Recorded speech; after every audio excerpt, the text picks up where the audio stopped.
मोटापा बेसिकली क्या है। मोटापा जब भी कोई शख्स, मर्द हो या औरत हो, बच्चा हो, टीनेजर हो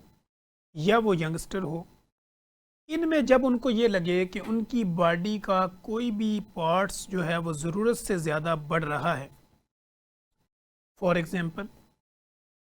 अगर उनके थाइज़ का साइज़ बढ़ना शुरू हो गया, लोअर अब्डोमिनल फैट यानी पेट के नीचे वाला हिस्सा जो है वो अमूमन ज़्यादातर हमने देखा है कि वो लटकना शुरू होता है। इसी तरह उनका टम्मी यानी बेली बाहर निकलना शुरू होता है। फिर ओवरऑल उनके जो बाजू हैं उनके नीचे भी उनको एल्बो की बैक साइड के ऊपर और शोल्डर से नीचे वाला हिस्सा, यहाँ पे भी उनको जो है वो फैट लटकना शुरू हो जाती है। तो ऐसी कंडीशन में उनको वरी होना चाहिए कि उनकी बॉडी के ये पार्ट्स जो कि जिनका मसल मास तो उस तरह मजबूत नहीं हो रहा, लेकिन चूंकि फैट बढ़ रहा है, तो ये वो कंडीशन होती है जहाँ पे अलार्मिंग सिचुएशंस होती है। उनको वॉर्न होना चाहिए, उनकी बॉडी जो है वो उनको साइन दे रही है कि आपकी बॉडी के अंदर कुछ ना कुछ तो ऐसा हो रहा है जिससे आपका वेट बढ़ रहा है। अब वज़न जब बढ़ता है तो उसमें क्या ऐसी अलामतें होती हैं जिससे इंसान को खुद भी पता चलना शुरू होता है। तो नंबर वन, हमने देखा है कि अगर वो थोड़ा सा भी चलता है तो उसकी सांस फूलती है।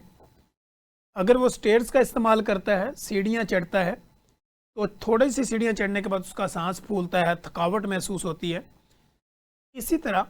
अगर वो कोई साइकिलिंग करता है या कोई काम ऐसा कर रहा है, फार्मर है, किसान है या लेबर में काम करता है, मज़दूर है या ऑफिस में भी बैठता है, तो सम टाइम उनको ये फीलिंग शुरू होता है कि उनकी बॉडी जो है वो थकावट का शिकार रहती है, तनाव का शिकार रहती है, खिंचाव रहता है, सुस्ती पड़ी रहती है।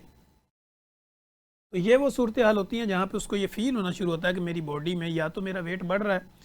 या मेरी बॉडी के अंदर फैट यानी चर्बी का तनासब बढ़ रहा है। इसी तरह बच्चों में जब हम देखते हैं तो बच्चे जो कि छोटे होते हैं और वो क्यूट भी होते हैं, अगर उनकी चीक्स हेल्दी हो रही हैं या जो उनका बेली भी अगर निकल रहा है या उनकी ओवरऑल बॉडी अगर मोटी हो रही है, तो हमें वो खूबसूरत नज़र आते हैं। अब बच्चों की उन खूबसूरती के चक्कर में माँ बाप जो है वो उसको नेगलेक्ट करते हैं और वो नहीं देखते कि मेरे बच्चे की बॉडी का जो फैलाव है या इसका जो बॉडी का तनासब है वो बढ़ रहा है। तो मुझे वरी होना चाहिए, मुझे अपने बच्चे को इस मोटापे के बारे में बताना चाहिए कि ये जो आपका वेट बढ़ रहा है, यहाँ पे आपका बेली फैट निकल रहा है, आपका बेली बाहर आ रहा है, या ओवरऑल आपकी बॉडी जो है उसमें मसल तो इतना स्ट्रॉन्ग नहीं है, लेकिन चूंकि फैट लटक रहा है, तो हमें अपने बच्चों को एजुकेट करना है। वो मेल हो, फीमेल हो, वो यंगस्टर में है या टीन एजर्स में है या आपका स्कूल गोइंग है, यूनिवर्सिटी गोइंग है, तो आप बच्चे को ओबेसिटी यानी मोटापे के बारे में प्रॉपर एजुकेट करें कि बेटा, अगर आपका ये साइज़ इस तरह बढ़ता जाएगा तो आपको इन फ्यूचर क्या नुकसान हो सकते हैं या आपको आने वाले वक्त में क्या बीमारियां लाहक हो सकती हैं, क्या मुश्किलात आ सकती हैं। तो ये उनको एजुकेट करना हमारा फ़र्ज़ है। इसी तरह हम ये देखते हैं कि मोटापे के ये जैसे अलामतें मैंने बता दी, सांस फूलना, सांस चढ़ना, थकावट हो जाना, सुस्ती पड़ जाना, काम करने को दिल ना करना, बॉडी का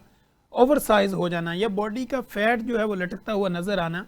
आपने अगर कोई ड्रेसिंग की है, कोई कपड़े पहने हुए हैं, तो उसमें आपका जो है वो उस तरह की खूबसूरती नज़र ना आना,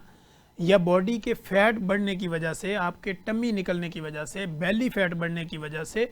आपके वो जो ड्रेसिंग है वो आपको सूट ना करना या आपका बदसूरत नज़र आना, ये सारी कैफियत, ये सारी अलामतें मोटापे की होती हैं।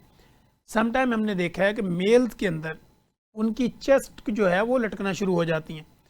और बेली फैट तो निकलता ही निकलता, साथ में उनका चेस्ट फैट भी लटकना शुरू हो जाता है। और इसी तरह जो उनका शोल्डर के नीचे और जो आपकी एल्बो कोनी है, इसके बीच पीछे वाला जो हिस्सा है, यहाँ पे भी उनका फैट काफ़ी हद तक वो लटकना शुरू हो जाता है, वाज़े नज़र आ रहा होता है। तो ये सारी अलामतें जब आपको हो जाती हैं तो फिर आपने करना क्या होता है। नंबर वन, पहले तो एक डिफ़ाइन कर लें कि मोटापा हम किसको कहते हैं। अगर मर्द है तो वो अपने लूज स्ट्रेस के साथ अपने बाथरूम में अपने कपड़े जब उतारता है, तो वो एक इंची टेप जिससे हम मेजरमेंट करते हैं, उसको अपने सेंट्रल पॉइंट, जो उसके पेट का सेंट्रल पॉइंट जिसको हम नाफ कहते हैं, इसके ऊपर से अगर वो अपनी जो इंची टेप है उसको मापेगा, नापेगा, तो उसकी जो मेजरमेंट है, अगर मर्द है तो 36 इंच से ऊपर अगर उसकी कमर गई है, यानी उसकी जो वेस्ट है वो अगर 36 इंचेस से ऊपर है तो वो ओबेसिटी ग्रेड 1 का शिकार है, यानी वो मोटापे में कन्वर्ट हो चुका है। इसी तरह अगर फीमेल है तो उसकी कमर यानी वेस्ट इसी तरह मेजरमेंट होगी सेंट्रल पॉइंट के ऊपर से। अगर वो 32 इंचेस से ऊपर है यानी 32 इंच से ऊपर है तो वो भी मोटापे का शिकार है। इसी तरह जब हम बच्चों को देखते हैं तो बच्चों की वेस्ट जब 26 से बढ़ना शुरू हो जाए, 22 से लेकर 26 तक अगर उनकी वेस्ट इससे ज़्यादा निकल रही है तो बच्चा भी आपका ओवरवेट हो रहा है या उसकी बॉडी में फैट बढ़ रहा है। तो ये तो वो तरीका है घर में जो कि बगैर किसी डॉक्टर के सिर्फ आपने एक मेजरमेंट करनी है तो आपको आइडिया होना। अब इससे अगला जो काम है वो आपके कंसल्टेंट का है, यानी आपके डॉक्टर का है। जब आपका वेट बढ़ जाता है तो आप अपने फैमिली फिजिशियन के पास, आप अपने फिजिशियन के पास, आप अपने जीपी के पास, आप अपने न्यूट्रिशनिस्ट के पास या आप अपने कंसल्टेंट के पास जाएं जो कि गैस्ट्रोएंटरोलॉजिस्ट हों या इसके अलावा एंडोक्रोनोलॉजिस्ट जो होते हैं वो सारी इन चीज़ों को देखते हैं, या मेडिकल स्पेशलिस्ट भी, ये सारी डोमेन उन्हीं की है। जब आप उनके पास जाते हैं और बताते हैं कि डॉक्टर साहब मेरी बॉडी का साइज़ जो है वो चेंज लग रहा है, मेरी बॉडी में वेट बढ़ रहा है, मेरे बच्चों की जो बेली फैट है वो निकल रही है, या बच्चा ओवरऑल मुझे लग रहा है कि इसका बच्चा फैटी होता जा रहा है, तो आपका डॉक्टर जो आपको फिज़िकल एग्जामिनेशन करने के बाद वो ये डिसाइड करता है कि अब इस बच्चे को, बड़े को, टीनेजर को, मेल को या फीमेल है, हमें इसकी ब्लड इन्वेस्टिगेशन पे जाना चाहिए। फर्स्ट ऑफ ऑल तो वो आपकी हिस्ट्री लेगा, आप खाते क्या हैं, आपके खाने की रूटीन क्या है, आपका नाश्ता, लंच, फिर उसके बाद आपका जो डिनर है, ब्रेकफास्ट से लेके लंच तक, लंच से लेकर डिनर तक जो सारी सिचुएशंस होगी वो डॉक्टर आपसे लेगा। फिर उसके बाद वो आपकी बॉडी को देखेगा कि कहीं आपकी बॉडी के ऊपर कोई हार्मोनल चेंजिंग तो नहीं आ रही जिसमें आपके हेयर एक्स्ट्रा निकलना शुरू हो जाए। फीमेल्स में हमने देखा उनके फेस के ऊपर बाल आना शुरू हो जाते हैं। इसी तरह अगर बच्चे हैं तो उनके भी हमें नज़र आता है कि उनकी डिफरेंट जगह पे बाल आना शुरू हो जाते हैं गैर ज़रूरी तौर पे, या उन डबल चिन हो जाते हैं बच्चे, उनके फेस के नीचे जो है यहाँ पे गर्दन के इर्द गिर्द बहुत ज़्यादा फैट जमा हो जाती है, तो उनका चेहरा जो है या चिन जो है वो डबल होना शुरू हो जाती है। इसी तरह उनके कानों के नीचे भी फैट का तनासब बढ़ जाता है, और हमें ये लगता है कि लोग ये समझते हैं कि शायद इनको गिलर्ड है या टॉन्सिल्स की कोई बीमारी है, टॉन्सिलाइटिस हो गया, या टॉन्सिल्स की वजह से इनका जो है वो गले का साइज़ बढ़ रहा है। तो इन सारी चीज़ों को एक जो आपका डॉक्टर होता है वो प्रॉपर तरीके पे इन सारी चीज़ों को देखता है। इसको हम कहते हैं फ़िज़िकल एग्जामिनेशन, कि फ़िज़िकल एग्जामिन हुआ पेशेंट किस कंप्लेंट्स के साथ आपके क्लिनिक पे, और आपने उसको इस तरह देखा, फिर आपने उसकी हिस्ट्री को लिया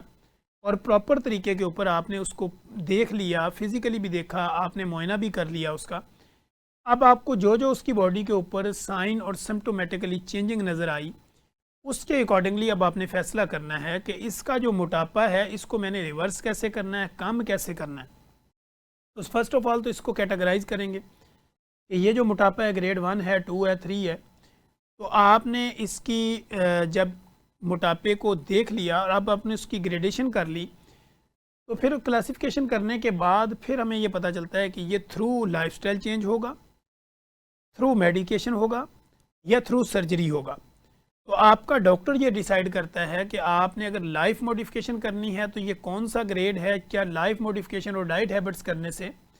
या आपकी बैलेंस डाइट लेने से, या डाइट को बेहतर करने से क्या ये मोटापा कम हो सकता है। अगर हार्मोनल डिसऑर्डर है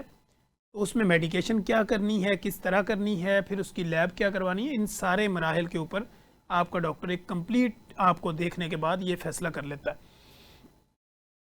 अब होता यह है कि मोटापे के हमारी शख्सियत पे क्या असरात होते हैं, हमें किस तरह जो है वो शख्सियाती तौर पे किस तरह हम मफलूज हो जाते हैं। नंबर 1, मोटापे के आपकी बॉडी के ऊपर फिज़ियोलॉजिकल, बायोलॉजिकल,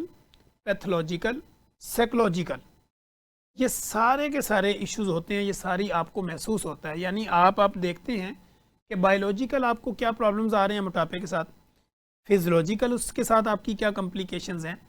इसी तरह पैथोलॉजिकल आपकी बॉडी में क्या चेंजिंग आ रही हैं, और साइकोलॉजिकल आपकी बॉडी उसको किस तरह देख रही है, यानी आपको दिमागी क्या मामलात हैं, आपके ब्लड में क्या मामलात हैं, आपकी बॉडी के क्या इश्यूज़ हैं।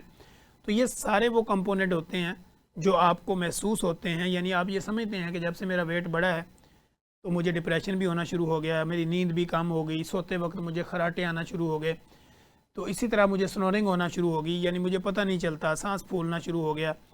चलता हूँ तो चला नहीं जाता, बैठती हूँ तो बैठा नहीं जाता, उठती हूँ तो उठने को दिल नहीं करता, हर वक्त थकावट है, और खाना खाने के बाद मुझे ज़्यादा नींद आना शुरू हो जाती है। तो ये सारी की सारी वो अलामतें हैं जो आपको बताती हैं कि आपकी बॉडी में वेट बढ़ चुका है और आप ओवरवेट की तरफ डे बाय डे बढ़ते चले जा रहे हैं। अगर आप इसको नहीं रोकेंगे तो कॉम्प्लिकेशंस जो है वो आगे बढ़ती चली जाएंगी।